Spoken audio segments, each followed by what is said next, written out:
오늘 우리에게 주신 하나님 말씀은 이사야서 56장 1절로 8절까지 말씀입니다. 이사야서 56장 1절로 8절까지 말씀을 우리 한 절씩 교독하도록 하겠습니다. 여호와께서 이와 같이 말씀하시기를 너희는 정의를 지키며 의를 행하라. 이는 나의 구원이 가까이 왔고 나의 공의가 나타날 것임이라 하셨도다. 안식일을 지켜 더럽히지 아니하며 그의 손을 금하여 모든 악을 행하지 아니하여야 하나니 이와 같이 하는 사람 이와 같이 굳게 잡는 사람은 복이 있느니라. 여호와께서 연합한 이방인은 말하기를 여호와께서 나를 그의 백성 중에서 반드시 갈라내시리라 하지 말며 고자도 말하기를 나는 마른 나무라 하지 말라. 여호와께서 이와 같이 말씀하시기를 나의 안식일을 지키며 내가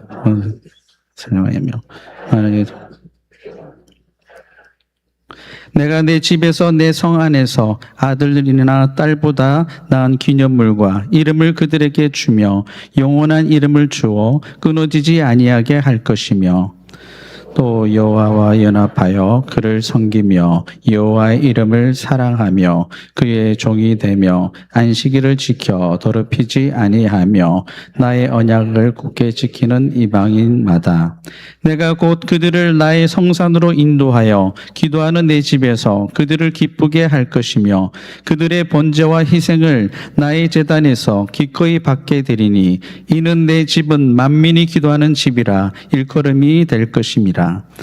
이스라엘의 쫓겨난 자는 모으시는 주 여호와가 말하노니 내가 이미 모은 백성 외에 또 모아 그에게 속하게 하리라 하셨느니라. 아멘.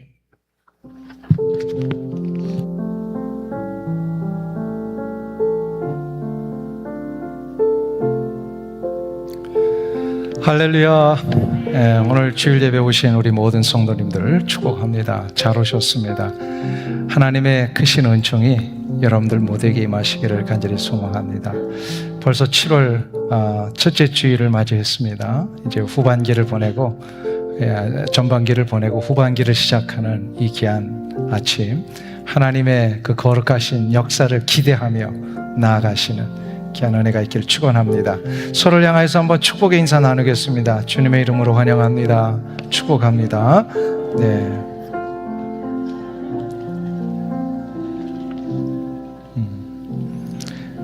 지난주에도 잠깐 말씀을 드렸습니다만 우리 8월만 되면 전 교인들이 함께 기도하며 하나님 앞에 나아가는 그런 달로 계획을 하고 지금 계속해서 매년 8월 릴레이 금식 기도를 하나님 앞에 드리고 있습니다.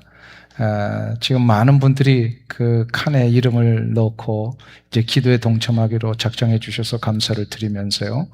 또한 아직도 그 여러분들의 그 기도의 자리가 많이 기다리고 있습니다. 함께 좀 동참하시고 그 내가 원하는 시간대에 다른 분이 먼저 사인을 해도 괜찮습니다. 같이 동참하시고 또 같은 장소에서 하시는 게 아니고 여러분의 각자의 장소에서 기도를 하시면 됩니다. 그래서 이 모든 일에 함께 동참해 주시기를 바랍니다. 더우세요 지금? 예, 부채질 하시는 분이 많아서 저 뒤에 가서 한번 온도를 좀 내리셔야 될 것 같아요. 예. 워낙 이렇게 성령 충만한 사람들은 또 덥습니다. 오늘 주님의 날을 이렇게 또 간절한 마음으로 예배하러 오신 우리 성도님들 하나님께서 정말로 놀라운 은혜의 능력으로 채워주시라고 믿습니다. 감사합니다. 오늘부터 시작해서 석 주에 걸쳐서 이사야 56장에 대한 내용을 좀 살펴보려고 합니다. 이 이사야 56장은 이사야 선지자가 성령님의 이끌림을 받아가지고 장차 하나님의 백성들이 바벨론 포로 70년의 생활을 마무리하고 돌아오게 될 것을 미리 하나님이 보여주신 거예요.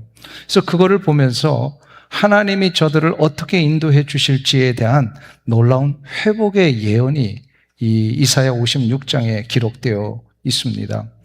그런데 그 회복의 내용을 이사야를 통하여 이스라엘 백성들에게 가르쳐 주시면서 그 회복에 대한 하나님의 진정한 의도와 마음을 담아 주셨어요. 그건 바로 뭐냐면 너희들이 이제 장차 바벨론으로부터 돌아오게 될 때에 그냥 단순히 환경적인 어려움, 또 마음의 그런 어떤 번민과 아픔, 이런 것이 끝나서 그냥 잘 사는 삶으로 돌아오는 그 정도가 아니라 너희들은 내가 원래 의도하고 디자인했던 복된 인생으로 살게 될 것이다. 이 이야기를 지금 여기서 말씀을 하고 계십니다. 그게 2절 마지막 부분에 이렇게 기록이 되어 있어요. 2절 말씀을 한번 보실까요? 우리 2절을 아예 처음부터 같이 읽습니다. 안식일을 지켜 더럽히지 아니하며 그의 손을 금하여 모든 악을 행하지 아니하여야 하나니 이와 같이 하는 사람, 이와 같이 굳게 잡는 사람은 복이 있느니라. 여기서 복이, 이렇게 하는 사람은 복이 있다. 그럼 이렇게 하는 게 뭐냐? 그거는 이제 조금 이따 설명을 할 거고요. 복이 있는 사람이 된다라는 거예요.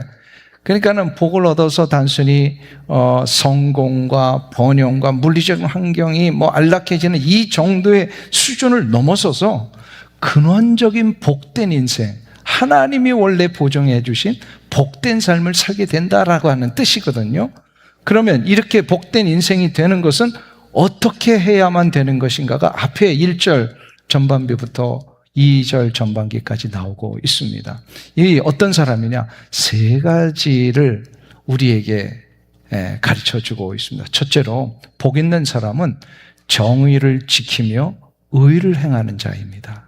한번 따라하겠습니다. 복 있는 사람은 정의를 지키며 의를 행하게 되어 있다. 1절에서 그것을 말씀하세요. 1절을 우리 다시 한번 읽겠습니다. 1절의 말씀 시작. 여호와께서 이와 같이 말씀하시기를 너희는 정의를 지키며 의를 행하라. 이는 나의 구원이 가까이 왔고 나의 공의가 나타날 것임이라 하셨도다.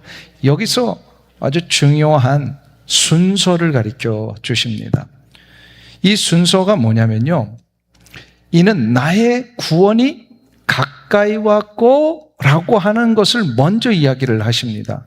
다시 말해서 공의를 지키고 의를 행하는 것을 복된 자로서 마땅히 해야 되는데 그것은 조건이 아니라는 거예요. 그러니까 공의를 지키고 의를 행하면 구원이 온 게 아니라 구원이 왔기 때문에 공의를 지키고 의를 행하라는 거예요. 그러니까 다시 말해서 구원을 통하여 우리가 복된 인생이 되었기 때문에 이건 당연히 그 구원받은 자에게 나타나는 결과라는 거예요. 자, 그럼 여러분에게 오늘 여러분 또 묻습니다. 주일 설교는 계속 묻고 대답하는 시간이에요. 한번 대답해요. 여러분도 구원받으신 거 맞죠? 아멘. 구원받은 게 맞다면 당연히 구원받은 자에게는 공의를 지키며 의를 행하는 모습이 나타나더라는 거예요. 할렐루야. 구원받은 거 맞죠? 네, 그러면 공의를 지키십니까? 의를 행하고 계십니까? 아멘. 예. 자, 그러면 여기서 이제 우리가 대답은 했습니다만 공의를 지키고 의를 행하는 게 뭘까요? 이게 어떤 걸 얘기를 하는 걸까요? 이것은 창세기 2장 15절에 나오는 말씀을 우리가 이해를 해야 그게 무슨 뜻인지를 압니다. 거기서 나오는 단어가 바로 여기 공의를 지키는 것에 대한 단어와 똑같은 단어를 쓰고 있어요. 창세기 2장 15절에 보면 하나님이 천지 창조를 다 하신 다음에 이제 인간도 다 만드셨어요. 그리고 이 인간을 더 복된 삶으로 살게 하시려고 아주 특별한 동산을 하나 만드시죠. 그게 에덴 동산입니다. 에덴 동산 만드시고 하나님이 아담을 에덴으로 이끌어내십니다. 이끌어 오셔서 거기에 살게 하시면서 명령을 하나 내리십니다. 이 에덴 동산을 경작하며 지키게 해야 된다. 지켜야 된다.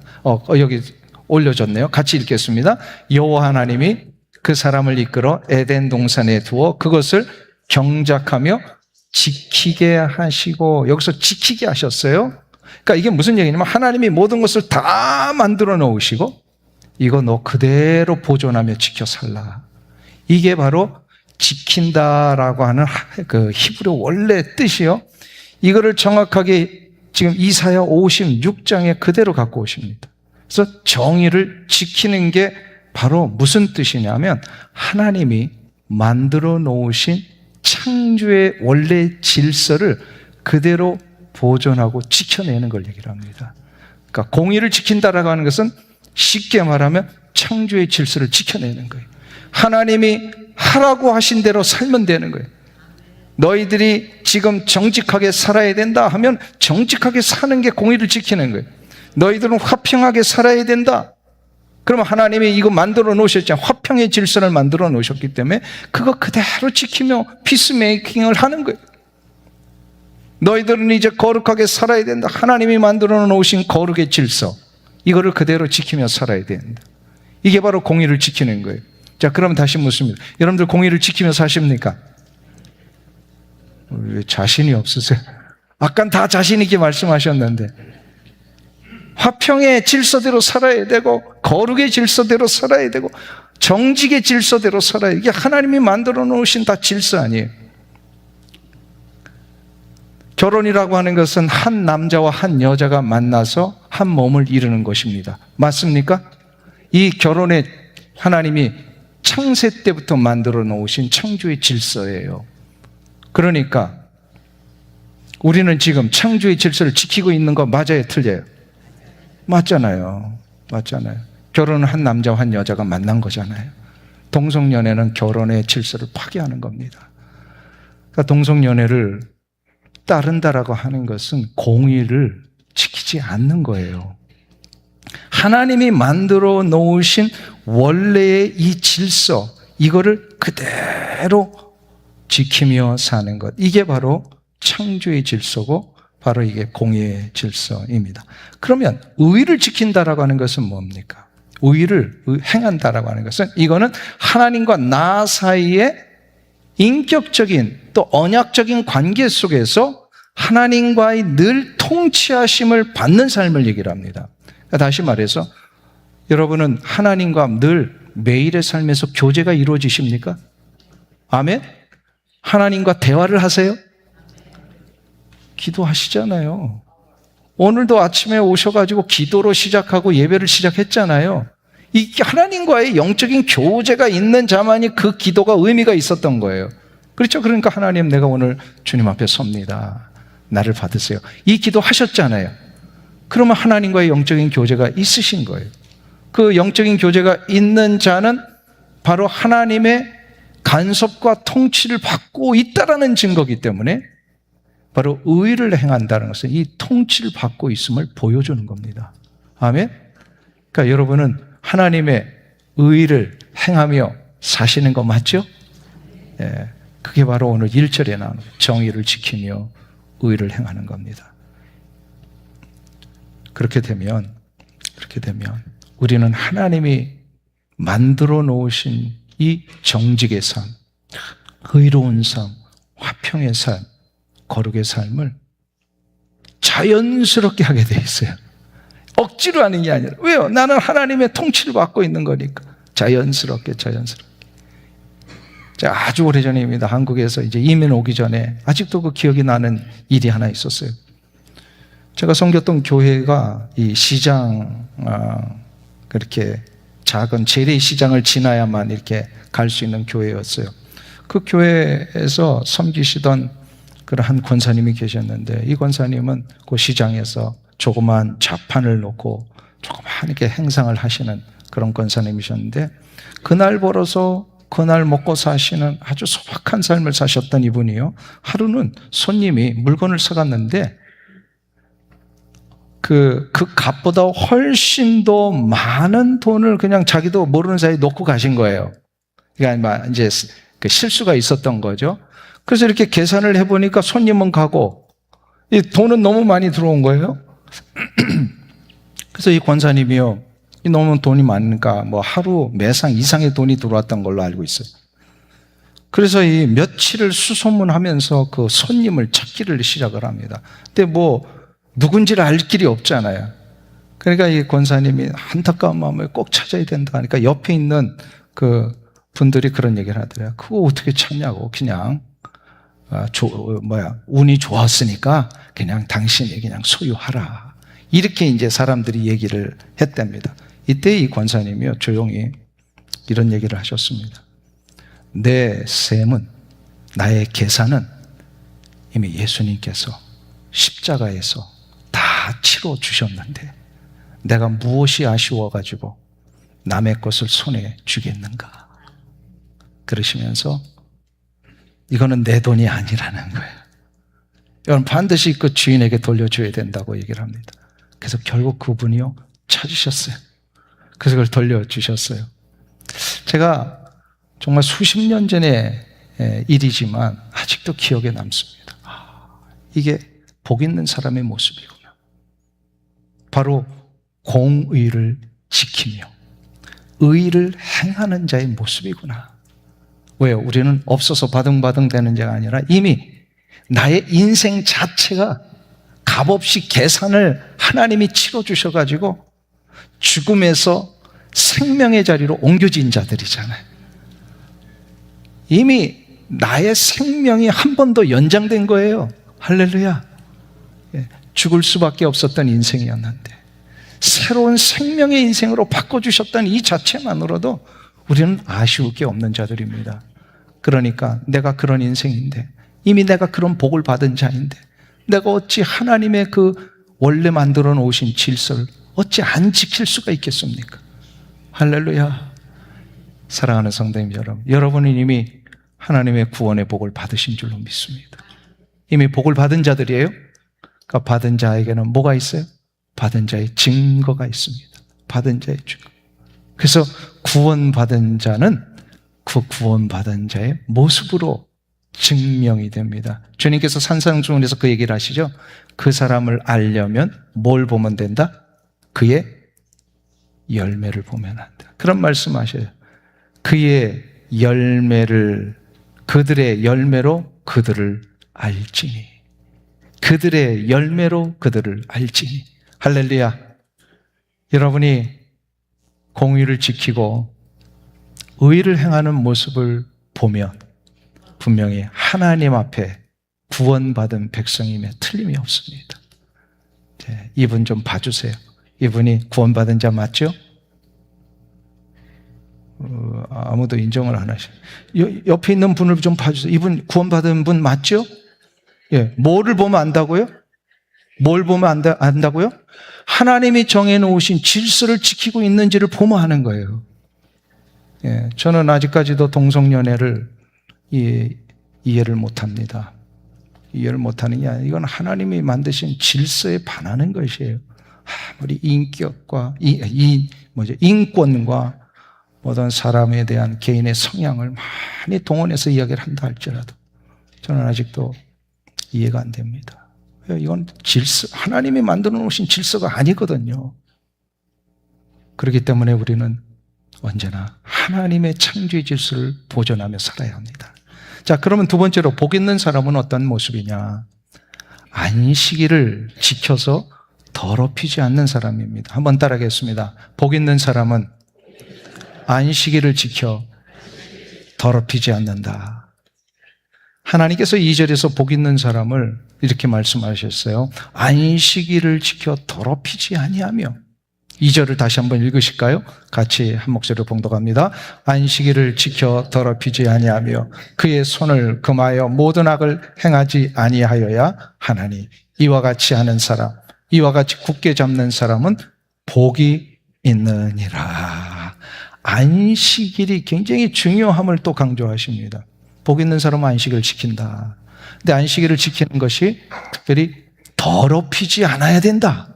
안식일을 지켰는데 안식일을 지키는 게 뭐냐? 더럽히지 않는 겁니다. 안식일을 더럽히는 건 뭡니까?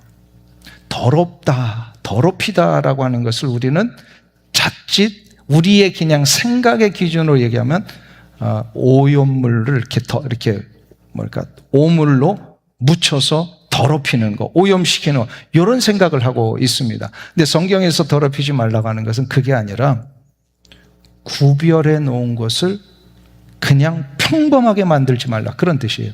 특별하게 구별해 놓으신 것을 평범하게 만들지 말라. 다시 말해서 하나님은 이것을 아주 거룩하게 특별하게 구별해 놓으셨는데 이거를 우리가 자꾸 그냥 세속의 기준으로, 그냥 평범한 기준으로 자꾸 끌어내리는 걸 얘기를 해요. 이게 더럽히는 겁니다. 다시 말해서 하나님이 하나님의 영광을 위하여 구별해서 떼어놓으신 시간이 안식일입니다.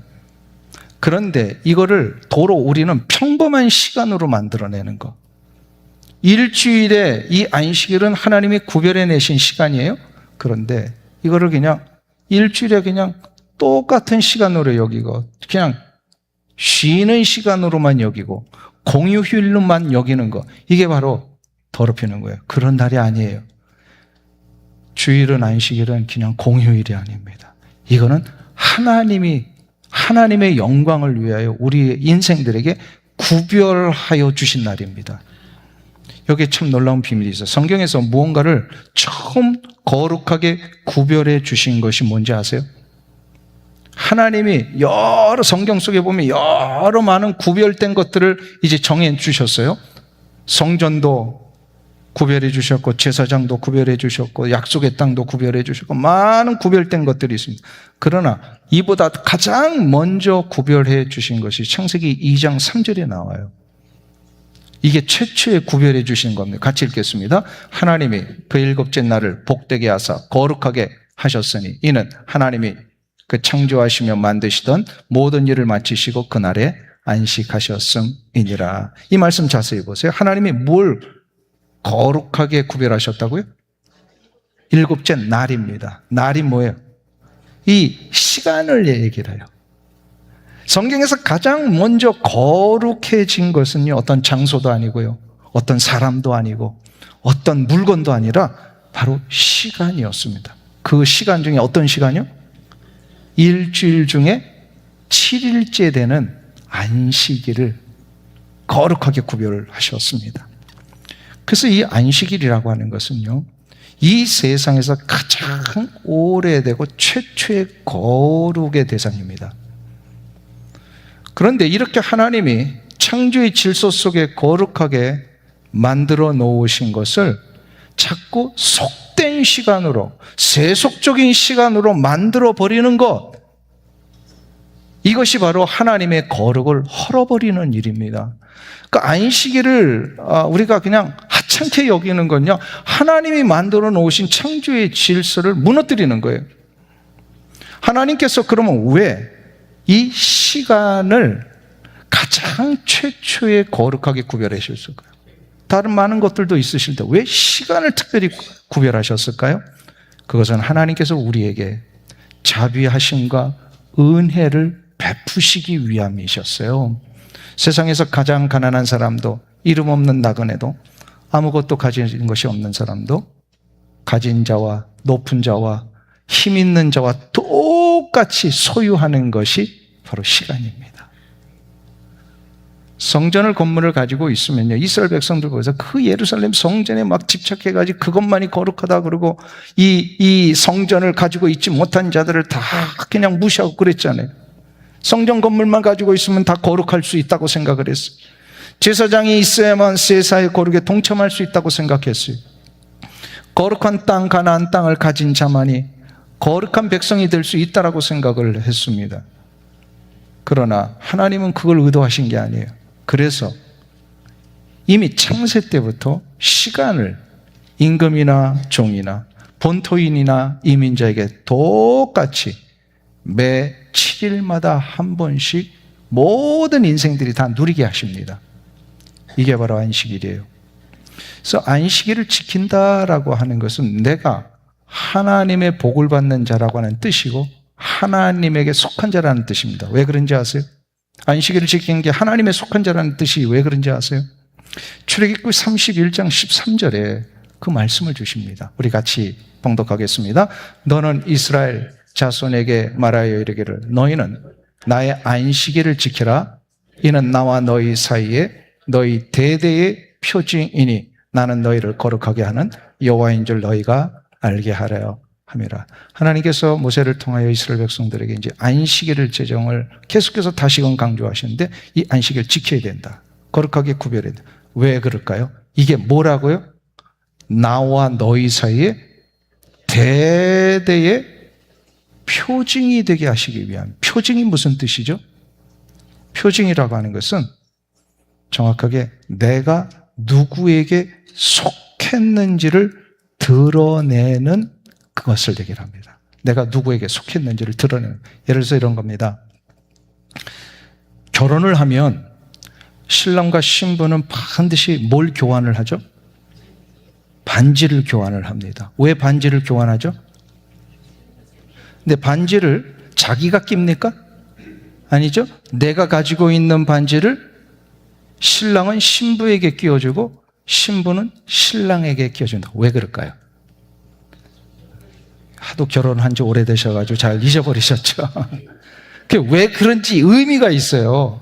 이거는 이것을 끼워줌으로 인하여 당신은 나에게 속한 자입니다. 또 내가 그 반지를 낌으로 나는 당신에게 속한 자입니다. 라고 하는 이 소속을 보여주는 것이 결혼 반지. 이게 표징이라는 뜻이에요. 이게 정확하게 표징이에요. 지금 우크라이나 전쟁과 러시아 전쟁이 4년인가 5년째 계속되고 있죠. 그런데 지금 전쟁이 안 끝나고 있어요. 왜 그런지 아세요? 이거는 그 러시아 전문가가 하신 얘기예요. 지금 러시아가 우크라이나를 원래 예정대로 돈바스 지역인가요? 거기를 다 정복을 하려고 하는데 그게 안 되고 있어요. 근데 10%가 정복이 안 된 거예요. 왜 그러냐면 그거를 정복하러 가려고 하면 우크라이나에서 그냥 쫙 그 드론이라고 하는 그 개인용 그 폭탄이 와가지고 다 사람을 그냥 표적으로 죽이고 있으니까 아무도 거기에 들어가지를 못하고 있는 거예요. 전쟁이 끝나려면 그 땅을 정복했다고 국기를 꼽아야 되거든요. 근데 국기를 꼽으려고 들어가면 그 사람 죽이는 거예요. 계속해서 죽여요. 그래서 전쟁이 지금 안 끝나고 있어요. 여기서 아주 중요한 그 나라의 개념의 원리가 나옵니다. 국기를 꼽아야 그 나라 땅이라는 표징이 됩니다. 근데 아직 정복이 안 된 거예요. 저는 러시아와 우크라이나 전쟁에 대한 옳고 그름 얘기하는 게 아니에요. 아주 중요해서 한 나라를 표시하는 게 국기죠. 왜 국기를 꼽아야 되는 게 중요하냐? 그게 그 나라에 소속된 땅이라는 것을 가르쳐 주는 거예요. 이게 표징이에요. 표징. 정확하게 하나님과 인간 사이에 너희들은 내게 속한 자야 라고 하는 표징으로 만들어주신 게 안식일입니다. 그러니까 안식일을 지키는 것은 그냥 억지로 의무감에서 지키는 것이 아니라 무슨 뜻이에요? 내가 하나님의 속한 자입니다를 내 스스로도 확신하고 이거를 하나님 앞에도 다시금 보여드리는 시간. 하나님 속한 자입니다. 이게 바로 안식일 지키는 거예요. 그러니까 주일 예배를 하나님 앞에 드린다라고 하는 것은 그냥 의무감에서 드리는 게 아니라 뭐라고요? 표징을 확신하는 시간이에요. 하나님에게 속하여 있는 자입니다. 여러분들 이 자리가 하나님에게 속한 자임을 여러분들 스스로 확신하며 하나님 앞에 나오신 거 맞습니까? 아멘. 예. 그래서 안식일은 굉장히 중요해요. 이 안식일은 그런데 놀라운 은혜가 있습니다. 하나님이 복 주시마 약속하신 날입니다. 그러니까 복은 이 예배를 통하여 하나님에게 소속된 것을 확신하는 자에게 하나님이 예배 가운데 복을 내리십니다. 아멘. 그러니까 일주일 내내 막 일터에서 가정에서 삶의 현장에서 그냥 아둥바둥 되면서 복 받으려고 하실 필요가 없어요. 이미 복은 여기서 다 받는 거예요. 다 받고 이 복을 일주일 동안 누리면서 하시는 거예요. 할렐루야. 앞으로 주일 예배 빠지실 거예요, 안 빠지실 거예요? 저의 그 어떤 그 의무와 저의 역할은 여기까지예요. 이제 가르쳐 드렸어요. 이것을 누리는 건 여러분들의 몫이에요. 그러니까 주일 예배가 굉장히 중요한 거예요. 왜 일주일마다 한 번씩 이렇게 예배를 드리게 하셨을까요? 이게 하나님 창조의 질서예요. 2주마다 주일 예배를 드린다? 맞아요, 틀려요? 이게 창조의 질서가 아니에요. 그러면 한 주는 보고 왔는데 2주마다 예배 드리시는 분은 어떻게 돼요? 그 한 주는 어떻게 된 거예요? 예. 복을 못 받는다고 권사님들이 얘기를 하시니까 한 달에 한 번 예배 드리시는 분이 이 자리에는 없는데 만일에 한 달에 한 번 예배를 드린다 그러면 어떻게 되는 거예요? 한 주는 복을 받지만 속주는 그냥 내가 그냥 알아서 살겠습니다 이런 뜻하고 똑같은 거예요. 이건 창조의 질서란 말이에요. 주의를 그래서 지키는 게 굉장히 중요해요. 혹시 여행 가거나 어디 출장 가시는 분들이 있다면요, 반드시 그 출장의 현장에서도 예배를 드리셔야 돼요. 주일 예배를 드리셔야 돼요.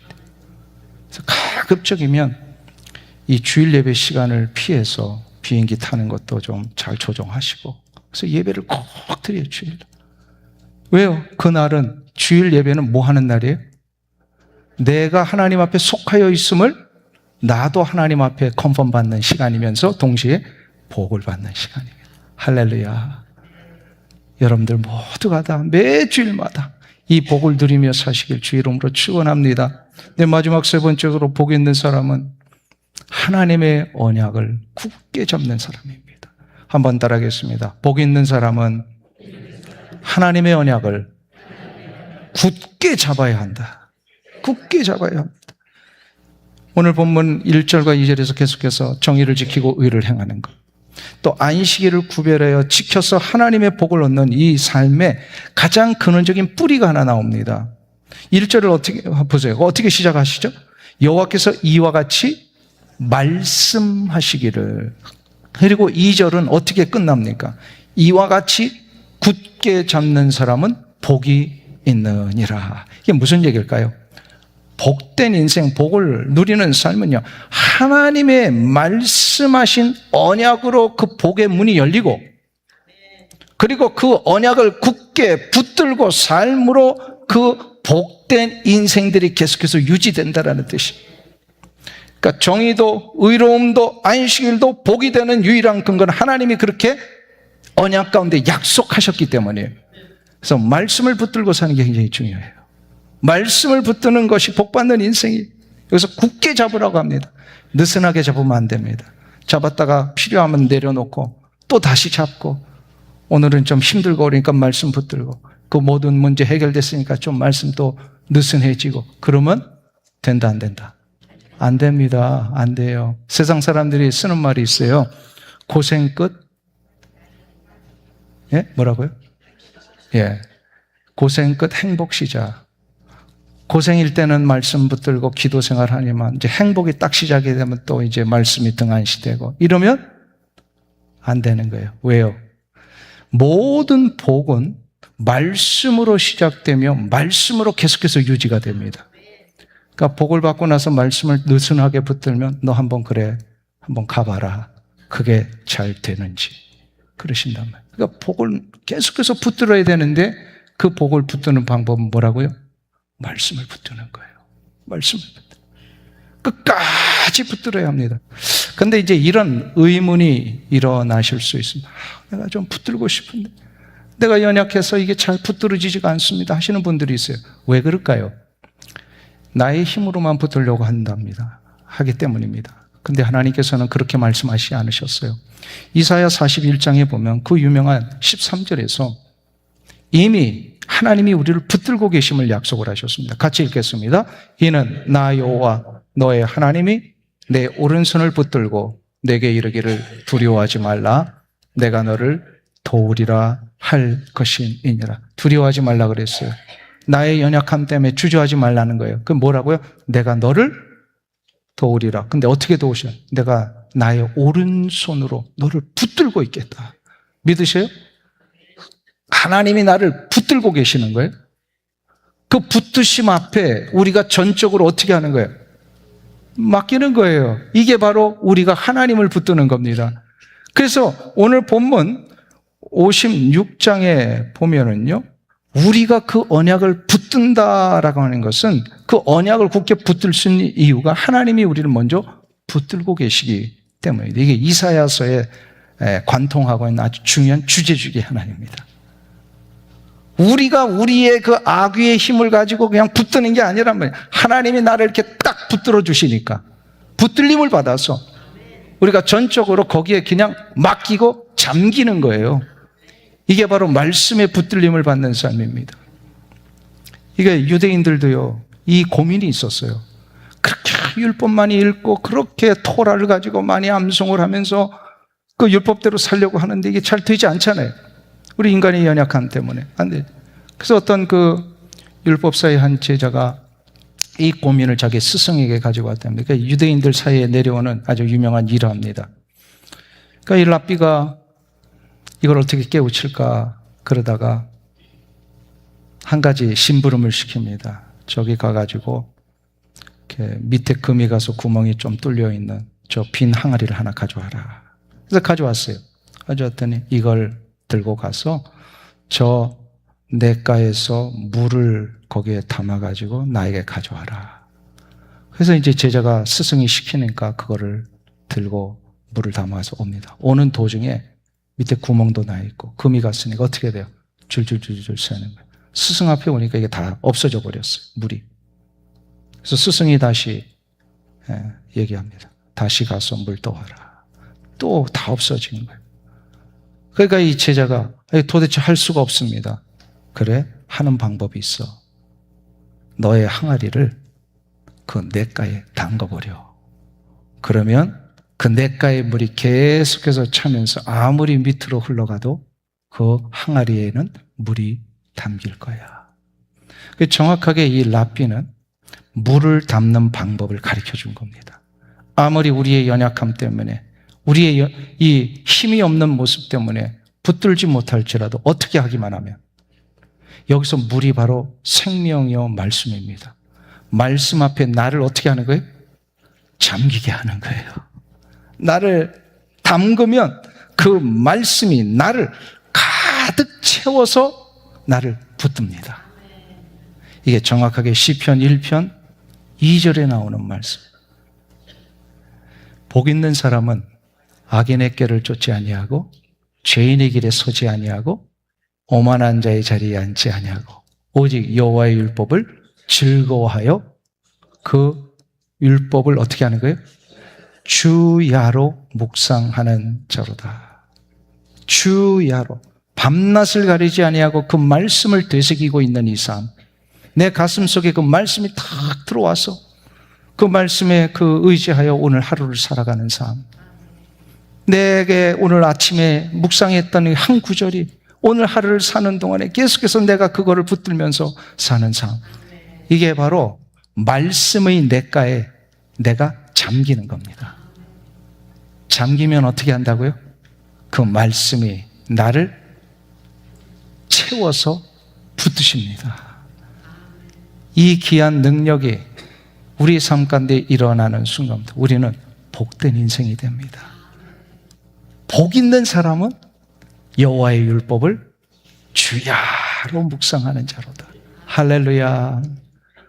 다른 데서 복을 찾지 마세요. 복은 말씀 가운데 있습니다. 하나님이 허락하신 이 귀한 말씀의 능력을 붙들며 사실 때에 이번 한 주간이 여러분들이 복을 얻어내려 애쓰는 삶이 아니라 이미 받은 복을 누리며 살아가는 삶이 될 줄로 믿습니다. 이번 한 주간 이미 주의를 지키셨기 때문에 보장된 복이 있고요. 또 그 보장된 복을 말씀 가운데 붙들며 한 주간을 살아가시기를 주의 이름으로 축원합니다. 기도하겠습니다. 자비하신 아버지 하나님, 은혜와 사랑을 감사합니다. 우리 같은 인생이 무엇이 간데 우리 주 예수 그리스도의 십자가로 구원해 주셔서 구원받은 자가 누릴 이 놀라운 은총과 복을 허락해 주시니 감사를 드립니다. 이제 구원받은 자답게 정의를 지키며 의를 행하는 삶을 살겠사오니 나를 인도하여 주시옵소서. 또 이 귀한 주일을 하나님의 안식일로 구별하여 예배하며 지켰사오니 내가 하나님의 것임을 고백하고 지켜 더럽히지 아니한 이 삶에 은혜와 복을 더하여 주시사 날마다 말씀 가운데 붙들리는 이 한 주간 되게 하여 주시옵소서. 예수님의 이름으로 기도하옵나이다. 아멘.